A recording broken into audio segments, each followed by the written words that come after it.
Hello, everybody. Happy Monday. David here for E&D'S Weird and Wonderful Things. My sunshine Erica is at her job today, and I'm just doing a little video. First and foremost, I want to thank everybody that came out this weekend. Oh my God, was it busy. It was one of the best Saturdays we've ever had, and probably the best Sunday we've ever had. First weekend after Christmas, a lot of people were off. It was packed out at Bussey's Flea Market, and we felt a lot of love. We had a lot of people stop by and say hello and introduce themselves, and we had a lot of people come shop with us and find weird and wonderful things for their collections and for their families. And I just wanted to say thank you very much. It was a wonderful, wonderful weekend, and we truly appreciate all of the love and support. The likes and subscribes and shares, and it all makes a huge difference to us and our small business and other people's small businesses, because we're trying to help other people's small businesses too. So thank you very, very much. I want to do three things in this video. I want to give a tip for treasure hunting and haggling. I want to talk about something really special that happened this weekend, and grow that into how to become a vendor if you're interested in getting started doing this. And I also want to show off some of the cool stuff we got this weekend and some of the things that we're going to have out for sale here pretty soon. So first off, we're going to start with the tip to treasure hunting and haggling. So haggling is when someone gives you a price on something, like you ask, hey Dave, how much is this? And I say, hey, this is $25. Okay. And you say, hey, Dave, is there any way we can do, 15? That's haggling. You go back and forth, and and I'm like, maybe how about 20? And we go back and forth. And there's a way to do that, and that's one of the cool things about shopping at a flea market or a swap meet or anything like that, is that the fact that you can haggle. And there's a respectful way to do it. But let me give you a great tip on how not to upset your vendors while you're haggling as a buyer. Okay, so if you're haggling with somebody, bring correct change. Have change. Have different denomination bills, right? I'm not talking about jingle change necessarily, because we don't, we're not usually doing jingle change out there. But don't have a wad of hundreds, right? And kick somebody down on their price. Which, believe it or not, happens on a regular basis. Well, same scenario. Someone will be like, hey, Dave, how much is this? And I'll be like, it's $25. Its retail price is $75. So, my $25 price is very fair. And they're like, how about 15? And I heave and I haw, and I'm like, okay, we can do 15, because I'm trying to make that customer happy. And then they pull out the gangster wad of hundreds. And they're like, do you have change? And I'm like, shit. I just took a loss. Pardon my language. I just took a loss. I'm selling this to you for less than I bought it for, because I'm trying to make you happy and get you to come back, right? And you pull out this huge wad of hundreds, and I feel like I just got kicked in my junk, right? So let's not do that, right?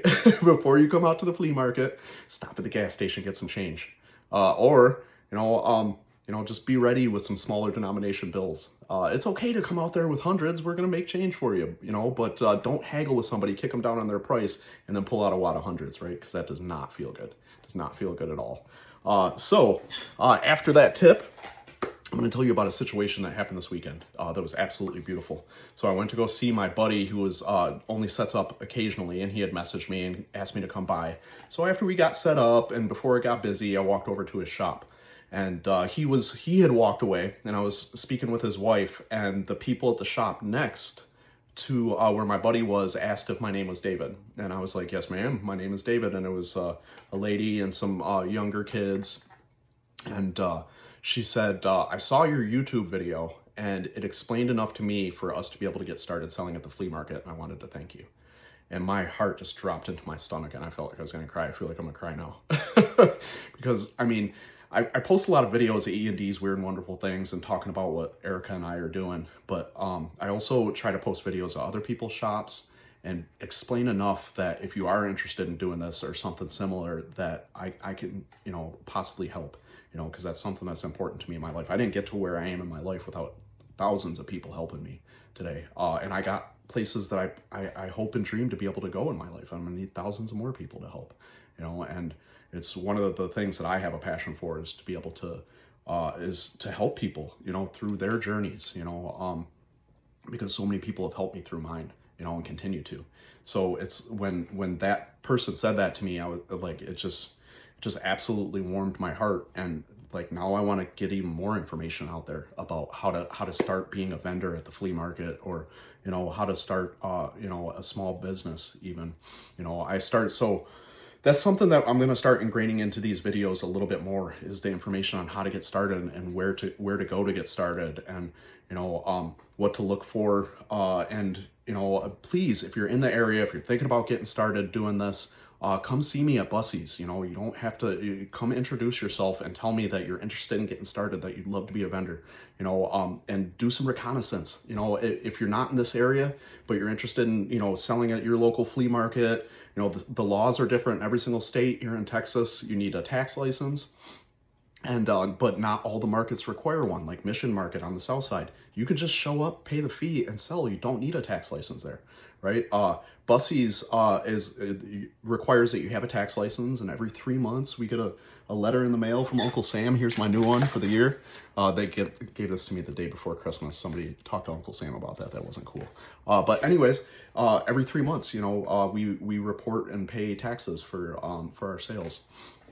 And so here in Texas, if like you were interested in selling at Bussey's flea market, you need a tax license, and that's $80. You can go online and apply for one. They call it applying for one, but I don't think that they actually like deny people, right? You go on there, you fill out all the information, and you wait a couple of weeks, and they tell you, they send you your tax license in the mail, and then you can start coming out to Bussey's to sell. The regular spots, like a pull-up spot where you don't have a permanent home at Bussey's, is like $55 for the weekend, for Saturday and Sunday, right? And you have access to that throughout the week, so you can go on Friday night and set up and then tarp all your stuff. Nobody ever messes with it. There's cameras every place, right? And it's safe there. And then you can just show up Saturday and Sunday, or else you can just show up Saturday and Sunday and load and unload both days. It's $55 for the weekend for a normal spot. It's so affordable, and it's so easy to get started, and if you want advice and like help to have an understanding of what your expectations should be, and what to expect in your sales, and what spots over there are the best. And that's a tough one right there, because the grass is always greener. Everybody you talk to at Bussey's is going to say, oh, this is the best area, this is the best area. The higher traffic the area, the more it costs and the harder it is to get into. There is a waiting list for permanent spots. But if you're interested in getting a permanent spot, you need to get on the waiting list. Some people just get on the waiting list and don't sell until they get one of those. The waiting list, some of them can be 3 to 5 years to get, a permanent store area at the flea market.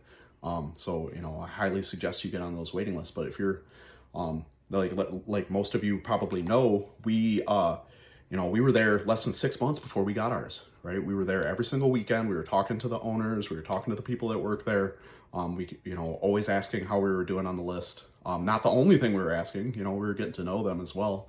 But we were always asking, how we were doing on the list, and, if anything was coming open anytime soon, so that we could be ready. And then we got a permanent spot, and it was awesome. And then a even better one came open a couple months after that, and we moved into where we're at permanently now.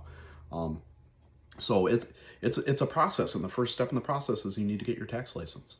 Not very hard to do. It's the Texas Comptroller of Public Accounts. You go to their website, and you can apply for your tax license. It's super easy. $80 or $85, something like that. And it only needs to be done once. As long as you're keeping up with your taxes. And if you're not doing business, if you apply and you get your tax license and you're not doing business and they send you one of these, you just put a whole bunch of zeros on it and send it back to them. Super easy. Yeah, you just go from there. That's one of the things that I'm going to start doing on a regular basis in these videos, is getting out information for you to learn how to do this if you're interested. And please feel free to contact me, especially through Facebook, David Cordray's Facebook. It's the easiest way. I look at that messenger more often than I look at TikTok or YouTube or Instagram messengers. I don't really look at those very often, so it might be a couple of days before I see your message if you message through those. You're welcome to. It's just I don't answer those like as quickly as I do Facebook. Facebook, I'll get the actual notification, and I'll see it like within no more than a few hours. And I'd love to be able to talk about this and help you with this if this is something that you're interested in getting started and doing. Also, okay, last thing we're going to do today is we're going to look at some really cool stuff, stuff that we're adding to our collection, stuff that we're going to have out for sale, and Erica and I are going to start doing a once a week live auction on Facebook. And so a few of the things I'm going to show you today are going to be up for the live auction. This first thing is going to be up for the live auction. So this is really, really cool. So this is a Pearl Brewery metal sign, and it is original. It is not a repop. So this is an original Pearl Brewery cream ale, which is out of the original Pearl Brewery signs. You know, the regular Pearl beer is the more popular of them, but this is a very, very beautiful sign. It is original. It will be up for sale in a live auction here probably next week. I think we're going to do the live auctions on either Tuesday or Wednesday, and we're going to figure that out really soon. But if you're interested in this, keep an eye out on Facebook, because this is going to go up for sale here soon. I believe this is 1960s Pearl Brewery sign. Okay, and this really cool story. So this toy here is like an erector set from the late 50s, early 60s, right? And my buddy at the flea market gave this to me this weekend. So he's one of my favorite vendors, and I always go check out his place. He is heavily into Victrola, right? So the old music boxes, and I got this from him as well. I love this Edison Victrola music box. But he now knows that I love 50s and 60s toys. And he keeps an eye out for me. So this is going to be added to my own collection. So this is an erector set that was supposed to get kids like excited about engineering and architecture. And so it's a like paper. It's a weird material. It's like a paper material with a bunch of sticks so that you can build different shapes and different, build different things, like, and it's big enough for like kids to get in, so they can build tents or teepees or anything in that area in different shapes. And yeah, it came with instructions. So the box isn't in the best of condition, but it is all original and all in there. And I'm gonna find some place to display this in my house. Maybe one day this ends up for sale somewhere out of our collections. So I'm gonna show you, I'm gonna pick this up really quick and bring this over here and show you some more really cool stuff. So if you know, I love tobacco tins, and this is a little bit of my personal tobacco tin collection and some of my antique cigar boxes. I love old cigar boxes. I've been collecting cigar boxes since I was a little kid. There's a little bit of log cabin, both bottles and tins. That's a log cabin tin. I absolutely love that. So this is pocket tobacco tins, larger tins, and some rare snuffs and glass jar tins. This is what I got for Christmas. My sunshine got me this one for Christmas, and a few others of these too. A couple of these big tins. This Bond Street here. Anyways, this is one of my favorite things that I personally collect, besides my books and Lemax Spooky Town. There's some of our Lemax Spooky Town collection there here in our office.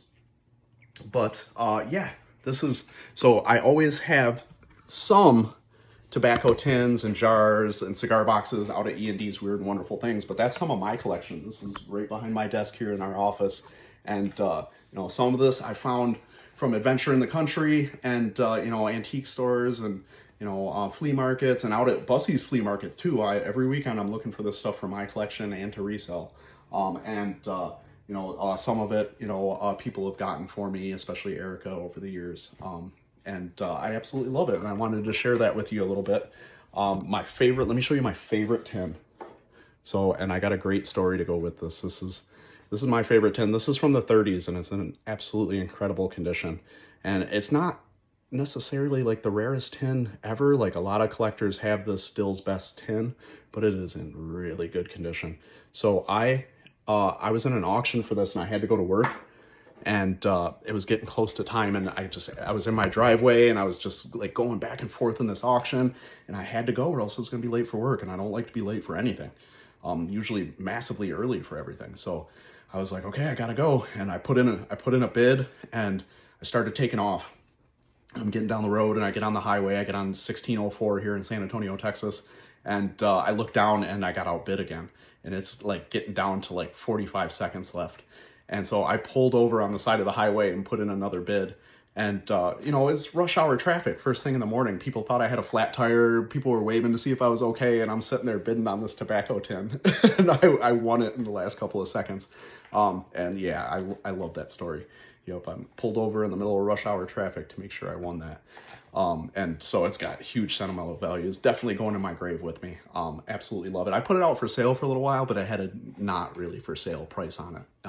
I was really just like displaying it and showing it to people because I absolutely love it. But I don't like bringing it back and forth because like I put a couple of scratches on it that weren't on there. So it's in its permanent home for now. Yeah, so thank you very much. I want to remind everybody to please like, subscribe, share. I don't know what that word that started coming out was, but I don't edit my videos because I just editing is boring. So if I make a mistake, that's part of being human, part of the experience, and I'll share that with you too. We have live auctions coming on Facebook. Eric and I are figuring that out and how to get that started. And so it'll either be on Tuesday or Wednesday night. So just keep an eye on our Facebook and yeah, we'll let you know about that. And then the upcoming videos, I'm going to do more hints and tips on treasure hunting and also some more advice for people to be able to start doing this themselves, to start, you know, becoming pickers and treasure hunters and, you know, junkers like we are, and also to be able to get into flea markets. And we're getting ready to start in our first antique mall, and we're really excited about that. More to come about that soon. That's like our next step in the journey. And yeah, we'll have more information about things like this really soon in our video. So please keep an eye out. And thank you, everybody. Happy New Year. I hope everybody has a happy and safe New Year. Thank you for everything that you do for E&D'S Weird and Wonderful Things, and for both of us personally and our families and our small business. And we will see you very soon. If there's anything I can do for you, please, you know, hit me up in the comments or hit us up on Messenger, and I will get back with you as soon as I can. I promise you. Thank you very much. Happy New Year's, everybody, and we'll see you again soon. Bye. Oh, and go Bills. Woo!